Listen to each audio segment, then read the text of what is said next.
Good afternoon, everyone. I call this regularly scheduled meeting of the Ways and Means Committee to order. I'm the chair of the committee, Councilmember Wasami, and with me today are Council members Johnson, Fletcher, Palmisano, and Council Vice President Jenkins. Let the record reflect that we have a quorum and are able to take up consideration of the city business. First, I will open a public hearing for item 1, and item 1 is the Capital Long Range Improvement Program Ordinance, passage of ordinance amending Title II, Chapter 35 of the Minneapolis Code of Ordinances relating to the administration, Capital Long Range Improvement Program process, amending the length of the adoption annual capital improvement program. And to give a presentation on this is Budget Director, Mr. Micah Intermill. Go ahead, Micah. Mr. Chair and members, thank you. Micah Intermill, the city's budget director. So just here to provide a brief overview of the updates to the ordinance that are proposed by Councilman Member Palmisano. The first revision is simply related to the staffing of the Capital Long Range Improvement Committee that in ordinance right now is named as the Director of Capital and Debt Management. During the year, our Chief Financial Officer has moved the responsibility for capital budget from Capital and Debt Management over to the Budget Office. And so in wanting to clean that up and sort of future-proof any organizational changes that may happen down the road, this change just simply says that the Finance Officer is to staff that the committee or the Finance Officer's designee. The second revision, which is a little bit more substantial, is to move from a 5-year capital improvement program to a 6-year capital improvement program. And this change was discussed first in conjunction with the council's contemplation to move to a biennial budget process. Some folks pretty quickly realized that 5 is not divisible by 2. So if we were going to be moving to a biennial budget, we would have to have an even-numbered capital improvement program. I think as part of that discussion, though, some more folks came to realize really the value in this, particularly as it relates to integrating both the Capital Long Range Improvement Committee, our 33 resident member panel, and their charge to help prioritize these projects, integrating that along with the city's 20-year Parks and Streets ordinance, and the goals there to do a lot more in the way of paving and neighborhood parks. Our Public Works Department, as they're working on these large, complex reconstruction projects, oftentimes, when we're in year 4, we're looking at planning program projects that won't be appropriated until many years later, but they need that time and they need a certain level of certainty that those projects will come to fruition as they're putting so much staff time and devoting that resource to the planning. So what this would do is add a 6th year so that as it relates to those paving projects, years 5 and 6 would be a pipeline year, so that 2, 3, and 4 are the planning years, and year 1 then becomes the appropriation year. So those are the 2 changes that have been proposed. Happy to stand for any questions you might have. Thank you for that. Since this is a public hearing, let's open the public hearing. Is there anyone here wishing to speak to this topic today? Anyone? Anyone? Last chance. Anyone? Seeing no persons wishing to speak or seeing no additional persons wishing to speak, I'll close the public hearing and move this item for approval. Any discussions on this item with regards to my colleagues? And I have Council Member Palmisano, who's the author. Go ahead. Thank you, Mr. Chair. As you know, my office and other offices spent much of last year on what meaningful structural budgeting reform would look like. Biennial budgets have a lot of facets, and the charter amendment was ultimately unsuccessful in achieving the unanimous vote needed to move forward, and that was hard for me. But some of these smaller changes, it still makes sense to do some of these longer changes, these smaller changes that in and of itself is the right way to move forward. I have had a lot of conversations with CLIC members over the past few days. I just forwarded a letter of support that we got from one of the mayoral appointees, Todd Schuman. I'll add that to the public record. Had a long conversation with committee member Bernstein, and have heard some of his concerns where he feels like this is maybe more about a percent more that gets included in a capital plan instead of just adding more projects. The only people I think that would be here to maybe speak against it would be the Public Works Department, because it will take a lot more work for them to add in this additional year, but they are such good public servants that they would never do such a thing. But I think the real way that we get improvement from this is not just from this change on paper, but actually in practice. And I think I will work hard after this to make sure that we are looking at this the right way, so that we're not just asking some departments to do more work with spreadsheets to give CLIC members more options, but rather we're really balancing this sense of what they do now, which is to create some really expensive placeholders for future projects, but to be more thoughtful about it. Some of this is about culture change and the way that we're looking at our long-range budgeting. I do think that it can be improved, and this is going to be one of those small steps to doing that. So I appreciate your consideration. Thank you very much. Councilmember Fletcher. Thank you, Chair. I want to speak in favor of this. And, as Councilmember Palmisano and I have had a lot of conversations about how to create more participatory budgeting and how to give more people more voice in how we do our budgeting over time. And I think this is really responsive to the feedback that I've gotten from my CLIC appointees in Ward 3, who said we do a fabulous job of educating everyone about what the projects are and all the different really detailed information about infrastructure that gets shared with everybody. But then at the end of the day, we don't have a lot more projects than what we have money for. And so they don't feel like that adds up to actually making a lot of decisions in the end. And so by having 6 years worth of projects under consideration, that means that the CLIC appointees' work actually does have some prioritization function that actually does have an impact on which projects get done sooner. They get to look at more projects to figure out what's in the 5-year plan. And that is going to make that work more meaningful. It is going to be a little bit more work for public works staff, that is true. But I actually think looking that far ahead and giving people some options so that they can actually debate what should be priorities and how we're making those priorities in our capital planning is a really good idea. So I really appreciate this, and I'm glad you brought this forward. I'll be supporting it. All right, thank you very much. And any further discussions on this item? Seeing none, all those in favor say aye. Aye. Those against? And that item has been approved. So thank you very much to everyone, and to our budget director who does such fabulous work. Thank you. And now, next, let's dispense with our consent agenda for the day, and we'll start with item number 2. And we have about 39 items. So item number 2, legal settlement of Kiera Creer versus City of Minneapolis et al. Item number 3 is a workers' compensation interest payment related to the Osland decision, and this is for Richard Hansey. Item number 4 is a grant from the Minneapolis Downtown Improvement Districts to fund Downtown Strategic Justice Partnership. Item number 5 is a contract amendment with Urban Ventures to provide sentencing alternatives for gross misdemeanor weapon offenses. Item number 6 is a waiver of conflict of interest for Frederickson and Byron, PA.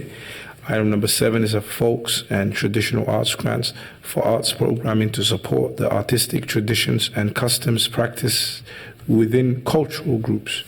Item number 8 is a contract amendment with Pioneer Power, Inc. for Convention Center steam room cooling. Item number 9 is a contract amendment with Minneapolis Park and Recreation Board for operation of the Commons. Item number 10 is a contract amendment with Impact Mailing of Minnesota, Inc. for mailing services. Item number 11 is a contract amendment with Association for Black Economic Power for provision of banking services and financial literacy education for Minneapolis residents.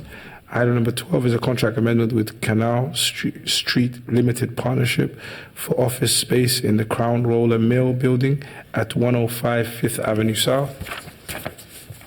Item number 13 is a contract amendment with HCM Architects for the Minneapolis Police Department Warehouse Project, Phase 2. Item number 14 is a rebid for Fire Station number 4 renovations. Item number 15 is an appointed position in the Finance Department, Director of Investment and Debt Management. Item number 16 is an Urban Area Security Initiative grant for Enterprise Preparedness Services. Item number 17 is an Emergency Management Performance Grant for Training and Exercise Services. Item number 18 is a 2019 Justice Assistance Grant for Police and City Attorney Support. Item number 19 is an interim lease amendment with North Star Community Rowan for a portion of Upper Harbor site. Item number 20 is the Minnesota Department of Human Services General Obligation Bond funded grant for the Family Partnership Project. Item number 21 is a contract amendment. Okay. Item number 21 is a contract amendment with Everlaw Inc. for e-discovery and redaction software. Item number 22 is a contract amendment with One Neck IT Solutions LLC for outsourced managed services for the city enterprise. Item number 23 is a contract amendment with Bergen KDV Technology and Consulting Inc. for technical support to facilitate payment card industry data security standard compliance for the Minneapolis Convention Center parking ramp system. Item number 24 is a contract amendment with West Publishing Corporation for online research services for the Minneapolis Police Department. Item number 25 is a contract amendment with an Employment Investigations, Inc., DBA New Vest for Workplace Investigations. 26 is a modification number 3 to Housing Replacement District Tax Increment Financing Plan. And number 27 is a bid for property maintenance, mowing, and snow removals. Item number 28 is an environmental program fees ordinance. Item number 29 is a gift acceptance from the Beaumont Foundation for travel and lodging expenses for the Deputy Commissioner of Health to attend and receive the Appreciative Inquiry Change Leadership Certificate. Item number 30 is a gift acceptance from Annie E. Casey Foundation for travel and lodging expenses for the Deputy Commissioner of Health to attend the affordable housing site visit at Native American Connections in Phoenix. Note, a motion has been distributed for item 30 to amend the resolution, include CPED and mayoral staff in the acceptance of the donation of travel and lodging expenses to attend the affordable housing site visit at the Native American Connections. And I'll move approval of this item as amended with the consent agenda. So you should have it. And it's a resolution, I believe, by Councilmember Cunningham. Item number 31 is the 18th Avenue Northeast Street Reconstruction, project approval, assessment, and areaway abandonment. Item number 32 is a Girard Avenue South street reconstruction, project approval, assessment, and areaway abandonment. Item number 33 is a contract amendment with Cohen Plus Partners for PV Plaza project. Item number 34 is a contract amendment with Maya Contracting, Inc. for 61st Street West street reconstruction project.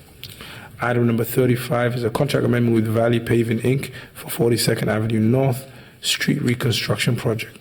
Item number 36 is a contract amendment with Williams Towing, Corky's Towing, Twin Cities Transport and Recovery, Rapid Recovery, and Statewide Towing for towing services. Item number 37 is a contract amendment with AE2S Constructions for finalization of payment for Pump Station 7 outdoor construction project. Item number 38 is a Metropolitan Council Municipal Infiltration and Inflow Grant for cured in-place pipe lining and repairs of existing sewers. Item number 39 is a Carbon Neutral Cities Alliance grant for design and deployment of mobility hubs, including peer exchange. And item number 40, and I'll move this with the consent item, is a receive and file. Number 40 is a staff purchase and joint powers letters report for March through October 2019. And so let's move approval. And the discussion item has been pulled. So we pulled item number 41 to the next cycle. So, so I'll move approval of all consent items, and I have Councilmember Fletcher. Go ahead, Councilman. Thank you, Mr. Chair. I'd like to pull item 14 for discussion, please. Okay. And we're going to pull item 14 for discussion. And item 14 is read as rebid for fire station number 4, renovations. Go ahead, Councilmember Fletcher. Go ahead. Oh, it's been pulled, so for discussion? Yes. So it's been pulled for discussion by Councilmember Fletcher, and we have our CFO, our interim coordinator, city coordinator, Mark Ruff, to discuss this item. Go ahead, Mark.